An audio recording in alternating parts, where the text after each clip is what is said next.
ناظرین، تاریخ گواہ ہے کہ سب سے زیادہ ایجادات زمانہ جنگ میں ہوئیں، مگر دوسری جنگ عظیم کے بعد اگرچہ کوئی بڑی جنگ نہیں ہوئی، مگر انسان کی خلا کو تسخیر کرنے کی جستجو نے اس کمی کو پورا کیا، اور بہت سی اشیاء جو آج ہماری زندگیوں کو باسہولت بنا رہی ہیں اسی خلائی تحقیق کی بدولت وجود میں آئیں۔ آج کی رقم کے لحاظ سے 200 ارب ڈالر مالیت کے اپولو پروگرام سے چاند پر انسان کا پہنچنا ایک ایسا سنگ میل تھا جس نے ہماری روزمرہ زندگی پر بھی دیر پا اثرات چھوڑے ہیں۔ آج کی ویڈیو میں ہم آپ کو ایسی ہی کچھ ایجادات کے بارے میں بتا رہے ہیں جس سے بہت سے ایسے شعبوں میں بھی ترقی کی راہیں کھلیں جن کے بارے میں ہمیں پہلے کچھ بھی پتہ نہیں تھا۔ اگر آپ مختلف سائنسی، تاریخی اور علمی موضوعات پر سوچتے ہیں اور مزید جاننے کا تجسس رکھتے ہیں تو سبسکرائب کیجئے ہمارا چینل اور بیل آئیکن دبائیے تاکہ ان موضوعات پر تیار کی گئی ہماری ویڈیوز آپ کو فوری مل سکیں۔ ناظرین، چاند پر سے نمونے اکٹھے کرنے کے لیے بغیر تار کے ڈرل بنائی گئی۔ بعد ازاں اسی کمپنی بلیک اینڈ ڈیکر نے سن 1961 میں اپنی پہلی ایسی ڈرل مشین مارکیٹ میں متعارف کرائی جس میں تار نہیں تھے۔ اسی تحقیق کی بنیاد پر اس کمپنی نے دیگر بہت سے نئے گھریلو استعمال کی مشینیں بنائیں۔ سال 1979 میں اس کمپنی نے دنیا کا پہلا handy vacuum cleaner dust buster کے نام سے متعارف کروایا۔ یہ ایک بہت بڑی کمرشل کامیابی تھی اور اگلے 30 سال میں کمپنی نے ڈسٹ بسٹر کے قریب 15 کروڑ سے زیادہ یونٹ فروخت کیے۔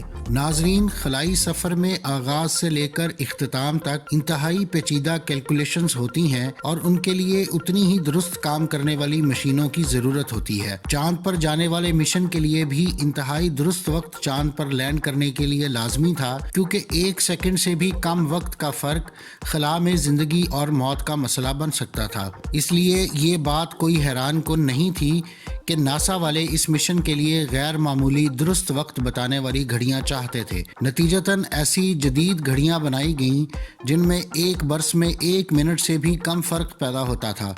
لیکن دلچسپ بات یہ ہے کہ وقت کے بہتر استعمال کے لیے شہرت ان روایتی مکینیکل کلائی کی گھڑیوں کو ملی جو نیل آرمسٹرانگ اور ان کے ساتھی بز آلڈرن اپولو مشن پر پہنے ہوئے تھے۔ اپولو مشن پر جانے والے خلابازوں کے استعمال کے لیے پانی صاف کرنے کے لیے کلورین کے بغیر چاندی کے آئن استعمال کر کے پانی صاف کرنے کا طریقہ استعمال کیا گیا تھا۔ پانی صاف کرنے کی یہ ٹیکنالوجی آج کئی طریقوں سے پانی کے ذخائر میں بیکٹیریا، وائرس اور کائی وغیرہ کے خاتمے میں استعمال ہوتی ہے، اور اب یہ طریقہ دنیا بھر میں سوئمنگ پولز اور فواروں کے پانی کی صفائی کے لیے بھی استعمال ہو رہا ہے۔ خلاباز ایک خاص قسم کا سوٹ استعمال کرتے ہیں۔ چاند پر جانے والے خلابازوں کے لیے مخصوص سوٹ ڈیزائن کیے گئے تھے جن کا بنیادی مقصد چاند پر چہل قدمی کے دوران خلابازوں کا تحفظ تھا۔ ان کے لیے بنائے گئے سوٹ کا ڈیزائن آج بھی استعمال ہو رہا ہے۔ خصوصاً ان خلابازوں کے لیے بنائے گئے جوتوں کی ٹیکنالوجی جوتا سازی کی جدید صنعت کے لیے ایک بڑی پیش رفت بھی بنی۔ اسی کے نتیجے میں پچھلے چند اشروں میں زیادہ لچکدار اور جھٹکا برداشت کرنے والے ایتھلیٹک جوتوں کی بہت سی اقسام مارکیٹ میں آئیں۔ ناظرین، سن 1967 میں اپولو اول کے ایک تربیتی مشن کے دوران لگنے والی آگ سے 3 خلاباز ہلاک ہو گئے تھے، جس کے بعد پورا پروگرام بحران کی زد میں آ گیا تھا۔ لیکن اسی کے نتیجے میں ناسا نے آگ نہ پکڑنے والا ایسا کپڑا تیار کیا جو اب زمین پر بہت زیادہ استعمال کیا جاتا ہے۔ اسی طرح اپولو مشن کے دوران خلابازوں کے لیے ٹھنڈک کی فراہمی کا نظام اب ملٹیپل سکلیروسس کا شکار افراد سمیت بہت سے مریضوں حتیٰ کہ گھوڑوں کو بھی پرسکون رکھنے کے لیے استعمال ہوتا ہے۔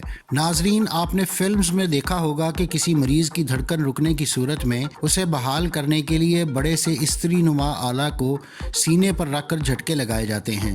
یہی آلہ بالکل ننھے سائز میں دل کے ساتھ لگایا جاتا ہے جسے پیس میکر کہا جاتا ہے، تاکہ دل کی بے ترتیب دھڑکن کو کنٹرول کیا جا سکے۔ یہ آلہ بھی ناسا کے ننھے سرکٹ کی ٹیکنالوجی کی بدولت بنا تھا۔ اسی مختصر سائز کی وجہ سے انہیں انسانی جسم کے اندر نصب کر دیا جاتا ہے اور وہ دل کی دھڑکن پر نظر رکھتے ہیں اور ضرورت پڑنے پر ایک برقی جھٹکے سے دھڑکن درست کر دیتے ہیں۔ پہلا پیس میکر سن 1980 میں استعمال کیا گیا تھا۔ چاند تک پہنچنے کے لیے ناسا کو خلائی جہاز کو ہلکا رکھنا تھا اور کم سے کم جگہ استعمال کرنی تھی۔ بچت کی اسی ضرورت کے پیش نظر اپولو مشن کے دوران خوراک پر بھی تحقیق کی گئی، کیونکہ سن 1961 سے 1966 کے دوران مختصر خلائی مشنز کے برعکس اپولو مشن کو 13 روز تک خلا میں رہنا تھا۔ حل اس صورت میں نکلا کہ تازہ پکی ہوئی خوراک کو بہت کم درجہ حرارت پر پانی نکال کر خشک کر کے پیک کر لیا گیا۔ کھانے کے لیے اس میں صرف گرم پانی ملانا تھا۔ یہ خوراک نیل آرمسٹرانگ کے لیے بھی درست ثابت ہوئی اور آگے چل کر کوہ پیماؤں اور کیمپنگ کرنے والوں کے لیے بھی نہ صرف آسان بلکہ بہت سستی ہونے کی وجہ سے دنیا بھر میں استعمال کی جاتی ہے۔ ناظرین، خلائی جہاز جب کرہ ہوائی سے نکلتا ہے تو اسے ہوا کی رگڑ اور دباؤ کی وجہ سے شدید حرارت کا سامنا ہوتا ہے، جس کے حل کے لیے ایک خصوصی چمکدار چادر تیار کی گئی اور چاند پر لینڈ کرنے والی گاڑی کو بھی اس میں لپیٹا گیا تھا تاکہ اسے سورج کی حرارت سے بچایا جا سکے۔ مگر اس کے بعد اس ٹیکنالوجی کا استعمال ہنگامی صورتحال میں جانیں بچانے کے لیے کیا جاتا ہے اور جسمانی حرارت کو محفوظ رکھنے کے لیے بھی ان کا استعمال کیا جاتا ہے۔